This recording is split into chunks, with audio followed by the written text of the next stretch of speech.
twongeye turatomboye bana b'Imana kuba tugira ubuntu nyagasana akaba duha amaganga kuri buri munsi kugira ngo dukize kumva uheze ku izina ry'Imana Data na Mwana na Roho Mutagatifu amen. Amahoro bana b'Imana, ni muhumure, Imana iradukunda, ije kudukiza kuri icyumweru cya 27 mu byumweru bisanzwe umwaka wa liturujia A tariki 8 ukwakira 2023. Isomo rya mu gitabo cy'umuhanuzi Izayi umutwe wa 5 umurongo wa 1 kugeza ku wa 7. Reka ndirimbire inshuti yanjye indirimbo y'unkunda n'iy'umuzabibu we. Inkoramutima yanjye yari ifite umuzabibu ku musozi urumbuka, atabira ubutaka bukuramo amabuye, abuteramo ingemwe z'indobanure. Hagati mu muzabibu yubakamo umunara, acukuramo n'urwengero. Yizeraga ko uzera imbuto nziza, ariko wera imbuto mbi. None rero baturage ba Yerusalemu, namwe bantu muri Yuda, nimunkirane n'umuzabibu wanjye. Icyo nagombaga gukorera umuzabibu wanjye ngaba ntaragikoze ni iki? Ko nari mwizeyeho imbuto nziza, ni kuki weza imbuto mbi? Reka rero mbabwire uko nzagezereza umuzabibu wanjye. Nzawambura uruzitiro maze wonwe, nsenye urukuta rwawo nyukanyuke. Nzawureka ubikigunda, nturuzicirwa cyangwa ngo uhingirwe. Uzamberamo amahwa n'imifatangwe, nzabuze n'ibicu kugushaho imvura. Umuzabibu uhoraho umugaba w'ingabo ni inzu ya Isiraheli, ingemwe z'indobanure yakundaga zikaba nto muri Yuda. Yarabatezeho ubutungane, none baratemagurana. Yarabategerejeho ubutabera, none abatishoboye baracura imiborogo. Iryo ni ijambo ry'Imana. Zaburi ni ya 80. Uhoraho itegereza umuzabibu wawe, ngwino utabare umuryango wawe. Mu Misiri wahajye mu muzabibu, wirukana amahanga ngo wongere uwutere. Wowe ukikije ibyari biwubambiye, niwe ushora imizi ukwira igihugu cyose. Ni kuki waciye icyuho mu ruzitiro rwawo, ukaba usoromwa n'abahisi n'abagenzi? Amasatura ava mu ishyamba akawonona, n'inyamaswa z'agasozi zikawurisha. Uhora mugabo w'ingabo dukundira ugaruke, urebe mu ijuru witegereze, maze utabara uwo muzabibu, urengere igishyitsi witereye. Bityo ntituzongera kuguhungaho, uzatubeshaho twiyambaza izina ryawe. Uhora mugabo w'ingabo tuzahure, ubengeranisha uruhanga rwawe maze dukire. Uhora yitegereza umuzabibu wawe, ngwino utabara umuryango wawe. Isomo rya 2 y'ubaruka w'umutagatifu yandikiye Abanyafilipi umutwe wa 4 umurongo 6 kugeza ku wa 9. Bavandimwe, ntimukagire ikibahagarika umutima, ahubwo nimumenyesha Imana icyo mukeneye cyose, muyisenga, muyinginga, munayishimira. Maze amahoro y'Imana arenze ikiko ubwenge cyose, ahore mu mitima no mu bitekerezo byanyu muri Kristo Yesu. Ahasigaye bavandimwe, icyitwa icy'ukuri cyose kimwe n'igikwiye kubahwa, igitunganye, ikitagira inenge, gikwiye gukundwa no kuratwa, mbese icyitwa ingeso nziza cyose kandi gikwiriye ishimwe, aba ari cyo muharanira. Ibyo nabigishije kandi mwemeye, ibyo mwanyumvanye kandi mwambonanye, mujye mubikora, maze Imana y'amahoro izahorane namwe. Iryo ni ijambo ry'Imana. Nyagasani Yesu nabane namwe. Amagambo yo mu Ivanjili ntagatifu uko yanditswe na Matayo umutwe 21 umurongo wa 33 kugeza ku 43. Muri icyo gihe Yesu abwira abatware bahereza bitambo n'abafarizayi ati, nimwumve undi mugani. Habayeho umuntu wari ufite umurima, awuhingamo imizabibu, awuzengurutsa uruzitiro, acukuramo urwengero, yubakamo n'umunara w'abararirizi, awatira abahinzi, maze yigira mu rugendo. Igihe cy'isarura cyegereje, atuma abagaragu be ku bahinzi be kugira ngo bahabwe ibyatamurima. Ariko abahinzi bafata abagaragu be, umwe baramukubita, undi baramwica, undi bamutera amabuye. Nuko arongera yohereza abandi bagaragu baruta abambere ubwinshi, nabo babagenza batyo. Hanyuma batumaho umwana we yibwira ati, umwana wanjye we ntacyo bazamutwara. Ariko abahinzi babonye umwana we barabwirana bati, dore uzamuzungura, nimuze tumwice maze tuzazungura ibye. Nuko baramufata, bamwigiza hirya y'imizabibu baramwica. Aho nyir'umurima azahindukirira, azagenzereza ate abo bahinzi? Baramusubiza bati, abo batindi azabicurwa abagome, maze imizabibu ye ayatire abandi bahinzi bazajya bamuha ibyatamurima uko isarura rigeze. nuko Yezu arababwira ati ntimwigeze musoma mu byanditswe ngo ibuye ryajugunywe n'abubatsi ryabaye insanganyarukuta. Icyo gikorwa cya Nyagasani cyatubereye igitangaza. Nicyo gituma mbabwira nti ingoma y'Imana muzayinyagwa maze ihabwe ihanga rizayibyaza imbuto. Iyo ni ivanjiri ntagatifu. Ingoma y'Imana muzayinyagwa maze ihabwe ihanga rizayibyaza imbuto. Bakristo bavandimwe, Yezu Kristo akuzwe. Aha tugeze ni kuri buri munsi.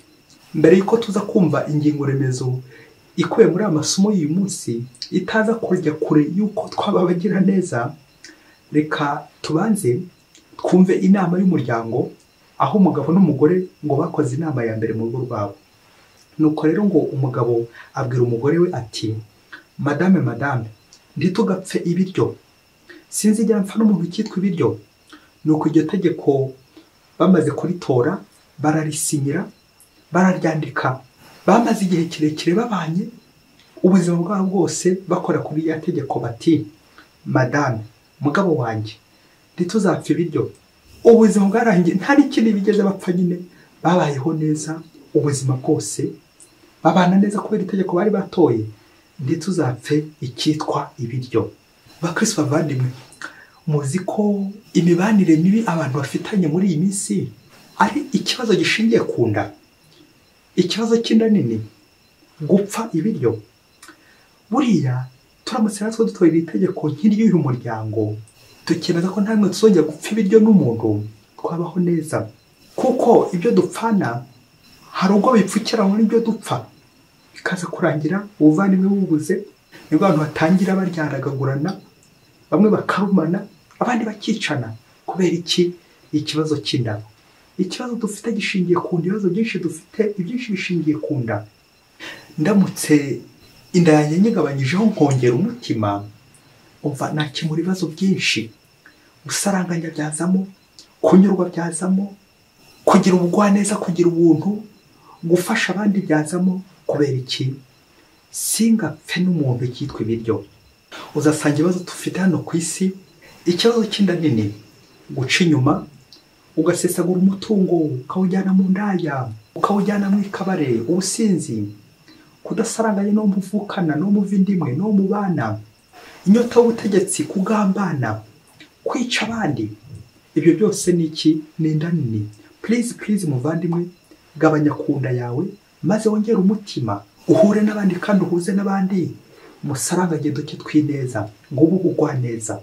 Ngiki kibazo dufite kijye gutwica ni ugupfa ibiryo. Namwe byumvise nyine ni ugupfa, ugapfa ibiryo n'umuntu. Ibiryo bikakwica, bikaba byakwica mugenzi wawe yaburaye, cyangwa nawe ukabyicisha abandi, ubibanyaga, ubahuguza. Gupfa, mwumve ko dupfuye. Amasomo kirinda cyacu dutegura uyu munsi aratuganisha ku bintu bitwica, maze koko ibyo dupfa tubisimbuza ibyo dupfana.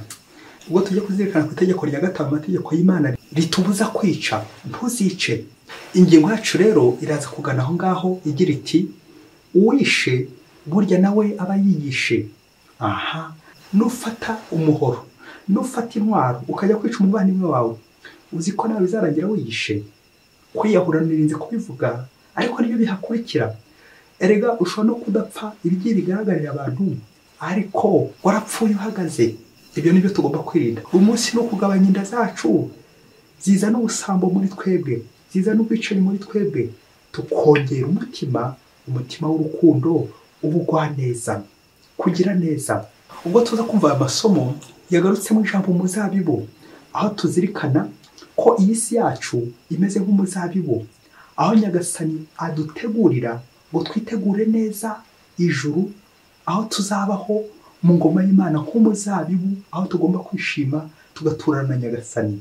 Rero tubona ko hano ku isi aho twitegurira, abantu benshi koko dukunze guhehemukira, tukagira abandi nabi, tukiteranya n'abavandimwe, tugaca mu masezerano, tugahemukira Imana, tukera imbuto mbi.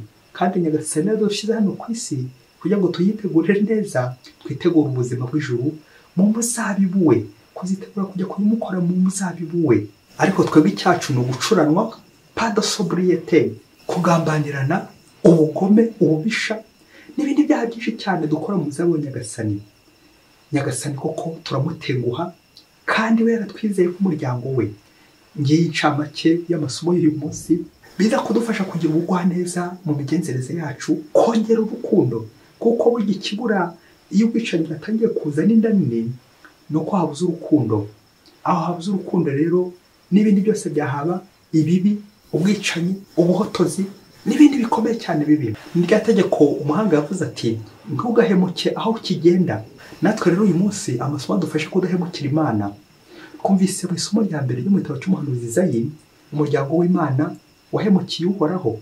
None Imana yari wizeyeho ibitangaza. Iyo ukorera byose ni nk'aho umurima ko iyo ushyiraho ifumbire yiteguye kuzera neza, none umuzabibu ntabwo weze. Ngiye reserusiyo Imana yari yiteguye, ariko umuryango wayo uzanye reserusiyo, uzanye ikimwaro, utengushye Imana. Nawe uze kureba uyu munsi inshingano nyagasani yaguhaye, aho unyura, ibyo nyagasani akugirira, uburyo aba akwiteze, akaguha ubutegetsi, akaguha ububasha, akaguha ubuyobozi, akaguha ubutware kugira ngo ube umuryango w'Imana. Warangiza ukamutenguha, ukora nabi, ugambana, ushumura inda yawe ikaba nini, ushaka kwikubira, ugatenguha nyagasani. None nyagasani ari kubaza uko yakugenza.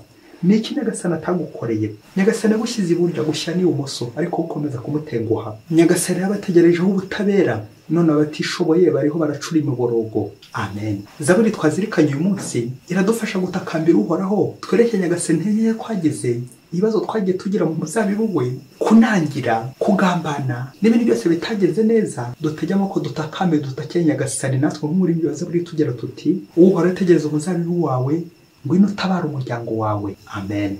Uyu muzabibu urashushanya none umuryango w'Imana, aho nyagasani adutegurira kugira ngo tumererwe neza, tubeho neza, twitegura ijuru. Pawulo mutagatifu nawe mu isomo rya kabiri arashishikariza abanyafilipi kugarukira Imana, conversion, kwisubiraho. Aho batatiye igihango bongere bisubireho, bahugukire igishimisha Imana, icyabageza ku butungane.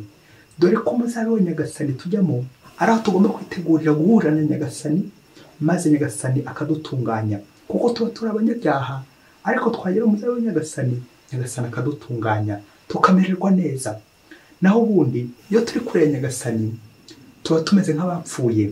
Kandi itegeko ry'uyu munsi ati ntuzice, tuba turi kwiyica bamwe na bamwe.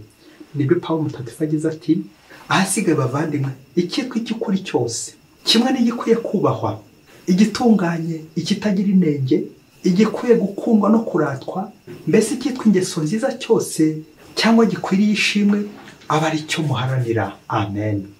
Guharanira icyashimisha Imana, nk'uko kubaho neza, kubaho ushimisha Imana, nirwo rugamba rukomeye cyane. Kuba mu buzima bushimisha Imana niyo mbuto nzi ushobora kwera, bityo ukabaho neza mu muzabibu wa nyagasani, muri kwitegura ijuru.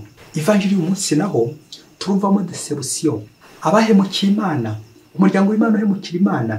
Iyi vanjiri ije mu gihe Yesu n'abigisha amategeko n'abafarisayo n'abakuru b'umuryango batari kuvuga rumwe. Ubwo batubwira uburyo Yesu yari amaze kwirukana abacuruzi mu ngoro bacururizagamo, amaze kumisha igiti cy'umutini giteraga imbuto, nuko abigisha amategeko n'abafarisayo bagatanya kumwenzaho ngo ibyo bikoranye ububasha ki. Ni nk'aho Yesu akoresha agati mu ntozi. Rero Yesu nawe mu kubasubiza azakoresha imigani itatu. Iyo migani itatu ishushanya uko ingoma y'Imana iteye, bamwe bayijyamo abandi bakanga. Umugani wa mbere twumvise ku cyumweru cyashize, umugani w'abahungu babiri, umubyeyi w'abatuma mu murima w'imizabibu. Uyu munsi turumva abanyamazabibu b'abahotozi. Ku cyumweru gitaha tuzumva umugani w'ubukwe. Reka rero twibane ku ivanjiri y'uyu munsi, abanyamizabibu b'abahotozi, des vignerons homicides, babandi barinze ku itegeko ry'Imana, rya tegeko rya 5 ntuzice, bo bakica bagahotora. Muri Yesu uzasanga hari abahotozi benshi, abantu bahuhura abandi, iyicarubozo, ibyaha byo kwica, gukuramo inda, kugambana, kwica abandi. Ushobora no kutabicisha intwaro, imbunda, imihoro, ibyuma, ibyatsi, inshinge, ibinini n'ubundi bwoko bw'uburozi, ukaba bicisha n'amagambo, amagambo mabi. Ijambo ryiza ni murumuna w'Imana, naho ijambo ribi ni murumuna wa shitani, naryo kwicisha abandi amagambo. Nawe uze kureba uburyo bwose uhotoramo, wasanga nawe uhotora. Umugani watwerekeza ku buryo duhenze, Imana ikemera kuduhendahenda, ikadutuma abahanuzi tukabagambana tukabica, ikatubwiriza ijambo ryayo titumwumve, bikaza kurangira noneho nyagasani atumye umwana wayo ukeneye Yesu Kristo kugira ngo aducungure. Bamwe ntibamurebera izuba, bamwe baramwica, baramugambanira. B'Abayahudi babigisha amategeko n'Abafarisayo, abakuru b'umuryango bagambaniye Yesu bakamwicisha, kandi yari umwana w'Imana waruje kubagirira neza. Ngibi Nyagasani batwitezeho ko twamukorera neza, ariko twebwe twagera hirya tukamukorera nabi. Kubera iki? Inda nini, ngo wamururumba, ngo wamwijujuto, atadukuye ku mugati, tubuze umugati, adukuye ku kazi. Ngibi Abafarisayo n'abigisha amategeko ubwo Yesu yazaga bakabona nkaho agiye kubakura ku mugati kuko imbaga igiye kumuyoboka, nabwo bakayifa bazavuga bati aha, ikiruta ni uko umuntu umwe yapfa mu kigo cy'imbaga. Ubwo buhanuzi bwa Kayifa nibwo baje kuzuzwa. Abanyamizabibu b'abahotozi, ushobora guhotora abandi bitewe n'amagambo, ushobora guhotora abandi bitewe n'ikene wabo, ironda koko, ironda karere, ironda dini, kwihunza abantu, kugambanira abandi, ishyari. Twibukiye igisobanuro cy'ishyari ngo niryo shuri rya nyuma wigamo bikaragira ubonye nyine iyo diplome yo kwa Sekibi y'ubugome. Ishyari, ishuri rya nyuma wigamo ry'abagira nabi, ry'abagome, ry'abarozi, ry'aba extremiste n'abandi benshi bakorera Sekibi. Ry'ishyari ry'abanyamazabibu b'abahotozi. Muri aka kanya tujye kunyarukira mu ruganda, wongere urebe nawe uko muzabona Nyagasani niba uri kwera imbuto cyangwa niba nawe uri kuhotoramwe abandi. Guhotora biri kwinshi. Umunsi umwe hirya kure cyane muri Afurika, ngo umugore wari icyamamare mu karere, ngo yari umuntu mwiza mu karere, agafasha abantu, akitanga wese, ariko ngo akaba afite akantu ni keza cyangwa ni kabi ko gukunda iwabo, agahora iwabo, akabya bindi ngo umukobwa washatse nabi ahora iwabo. Nuko wa mugore akajya kundi iwabo guhagenda cyane, aza guhubaka uruganda rukomeye cyane muri ako karere k'iwabo, rwari rubatunze abantu benshi cyane, uruganda rwo gukora imigati, blancherie. Urwo ruganda rwari rushyushye cyane ku buryo rwagemuraga mu mahanga, uruganda mpuzamahanga rukita ku bantu bose. Abantu muri icyo gihe bakabonamo umugati bakabaho. Urwo ruganda rero akaba yararwubatse kugira ngo afashe ab'iwabo, abiteho, abagaburire, abaha icyo kurya, bamererwa neza. Nuko ngo igihe kimwe kiza kugera, ngo ariko yari afite ikibazo kiremereye cyane cyuko basaza be ndetse na bene wabo ngo nta n'umwe wari warize nka we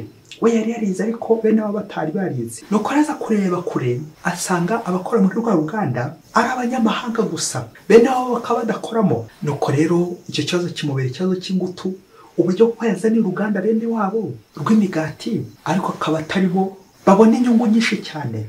Nuko mu gushaka gukemura icyo kibazo cya bene wabo batakisanzura muri urwo ruganda, afata icyemezo cy'uko buhoro buhoro azareba uburyo azagenda yirukana bariya abanyamahanga, ubundi bene wabo akaba bakora muri rwa ruganda. Mu kugira ngo rero azabigereho, afata umuryango wabo wose abashyira mu ishuri, bose abashyira mu ishuri kugira ngo bige bazagaruke ari abahanga mu kubara rwa ruganda. Nuko wa mugore ngo abakecuru imyaka nka 70 akabagabanyiriza imyaka bakagera kuri 30 mwirangapimberere, dore ko arafite ubwo bubasha. Nuko rero kugira ngo ku ishuri babemerere bige neza nk'abajene nyine, igihe cyo kwiga kiza kugera bajya kwiga. Nuko wa mugore kugira ngo noneho abahamagare baza bari bakora muri rwa ruganda nk'abantu bafite ubumenyi n'ikoranabuhanga rikoze cyane, aza kureba ubundi buryo b'abanyamahanga, uburyo ko kazagira gute azabirukana bagasubira iwabo, ubundi babasaza be babene wabo akabakora muri rwa ruganda. Maze babanyamahanga ngo abaha ikiruhuko cy'izabukuru kugira ngo bajye iwabo basubire iwabo, za pansiyo bashyira muri pansiyo. Arabafite imyaka arabafite 20, 30 na 40 bose akabaha pansiyo kugira ngo bajye iwabo. Ubwo bamaze kujya iwabo, atangira guhamagara babasaza be babene wabo bagiye mu mahanga kugira ngo bajye kwiga. Babene wabo yabahamagara, abajene ngo bari bakirimo banga kuza muri blancherie. Nuko haza abakecuru ndetse n'abasaza ariko bemera kuza gukora muri rwa ruganda. Nyuma rero kwirukana abanyamahanga, bene wabo bakeya b'abajene nabo ntibagaruka, bavuga bati koko tujya guhira muri iriya fubu, tujya kwisiga ifu kandi twatumaze gusirimuka. Banga guhira hariya. Nuko ngo babasaza nabo bagarutse batangira gukora, ngo ariko batangira gukora ubushyuhe bukababana bwinshi muri ya blancherie, bakajya ubushyuhe bukomeye cyane, birangiye batabwihanganiye. Bamwe rero bagatangira kujya bajya gutembera ku mucanga, ku mazi, kugira ngo bumve akayaga ko ku mazi. Ubwo imigati babike, imigati ntiyongera gutubuka, uruganda rutangira rurahomba. Nuko uruganda rutangiye guhomba, abaturage bo muri icyo gice bakajya bahura imigati. Ya migati yose yajyaga ku isoko ntibongere kuyibona. Kubera iki? Haje ngo abakozi ngo bari bashoboye ariko badashobotse. Muri ako karere abamarira akomeye cyane n'agahinda, urwo ruganda uburyo ruri guhomba kandi ari rwo rwinjizaga cyane bikomeye cyane muri ako gace.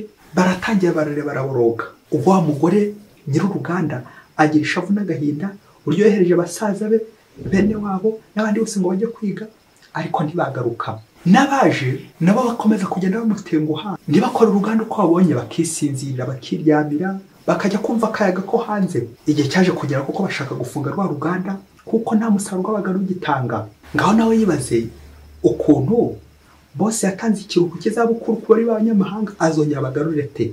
Azabagarura n'amayeri ki? Nuko mu gihe wa mubyeyi abuze neza epfo na ruguru uburyo agiye gufunga rwa ruganda, maze b'abanyamahanga aho bari ngaho natekereza uburyo bagiye kwishima, ukuntu babahaye ikiruhuko cy'izabukuru, ukuntu bari mu mahanga barabirukanye, n'ukuntu wa ruganda ruri guhomba. Kubera iki? Barabirukanye nyine. Nuko abanyamahanga bamaze kumva ibyago uwo mubyeyi yagize, nuko bafata icyemezo, bakora inama, baravuga bati niko umubyeyi watugaburiye imyaka n'imyaka nubwo yatwirukanye, ubu koko natwe nicyo twamwishyura? B'abanyamahanga nuko baraza babwira wa mugore bati umva rero, turagusabye twebwe tugiye gukora, dukore ntuzigere uduhemba kuko uruganda rwaratugaburiye imyaka n'imyaka, natwe tugiye kurukore, natwe iminsi yacu ubuzima bwacu tugiye kurwitangira, turukoreshe, turukoremo rwose, dutange umusaruro. Nta gihembo tuzakubaza, ubundi ko uruganda umubyeyi wacu tumukorere, twongere tumukorere. Nuko igihe cyaje kugera, babakozi bari barirukanye muri rwa ruganda kuko bo nubwo batari barize ariko bari bafite experience, kubera igihe kirekire bari bamaze bakora, nubwo nta dushuri bari bafite ariko bari bamenyereye ubwo bushyuhe nyine bwo kuguma ku ziko ryo gukora imigati. Nuko rwa ruganda rwongera rutera imbere, bongera bararuyoboka, isoko rirashyuha, rwongera rugira agaciro bari rwatakaje. Bakristo bavandimwe, Yesu Kristo akuzwe.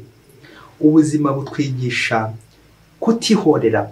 Umuntu nubwo yagukorera nabi agakwirukana akaguha ikiruhuko cyo mu zabukuru, kandi koko utaragera igihe, ese uzemera uruganda rugwa mu maboko yawe kandi uhari?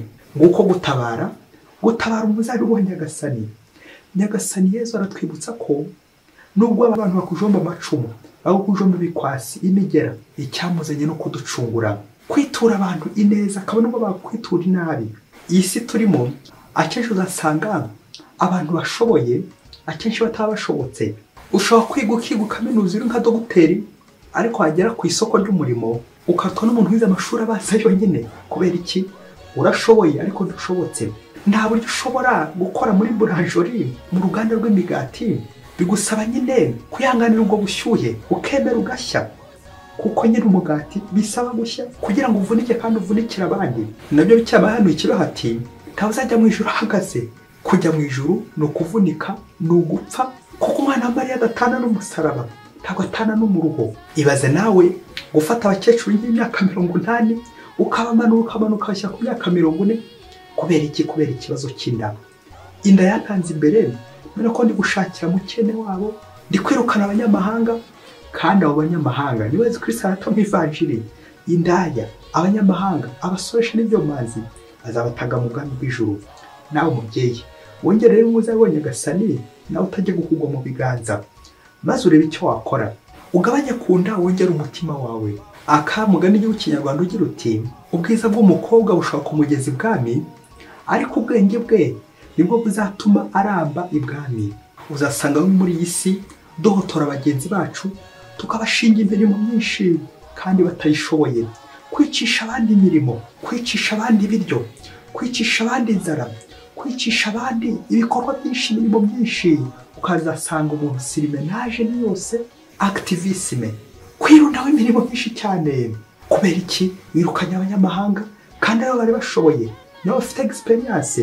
Umunaba ukurimo, ubugome bukurimo, urabirukanye, none uruganda ruri kuruhombya. Uyu munsi tuza kureba impamvu inganda zacu ziri guhomba, impamvu imizabibu ya Nyagasani itari kwera imbuto nyinshi. Nuko wasanga abo bagore, abo bashefu, abo bayobozi wasanga bifitemo germe, utwo tubuto tw'amacakubiri, ironda koko, ironda dini, inda nini n'ibindi byinshi cyane bibi bishobora gutuma umuryango w'Imana ubaho nabi. Nyagasani, aho twagiye dutatira igihango cyawe, aho twagiye kure yawe, twongeye kugaruka Nyagasani kugira ngo tugirire impuhwe maze utwongerere imbaraga, twe gucika intege mu muzabibu wawe. Tugukorera hano ku isi twitegura kuzagusanga mu ijuru, aho tuzagusingiza ubuziraherezo, wowe ubaho ugategeka iteka ryose. Amen. Mwese Imana ibaho umugisha, Imana Data na Mwana na Roho Mutagatifu. Amen. Padiri Masumbuko Ladislas wa Diyosezi ya Cyangugu. Namwe nimujye mu muzabibu wanjye, nzaba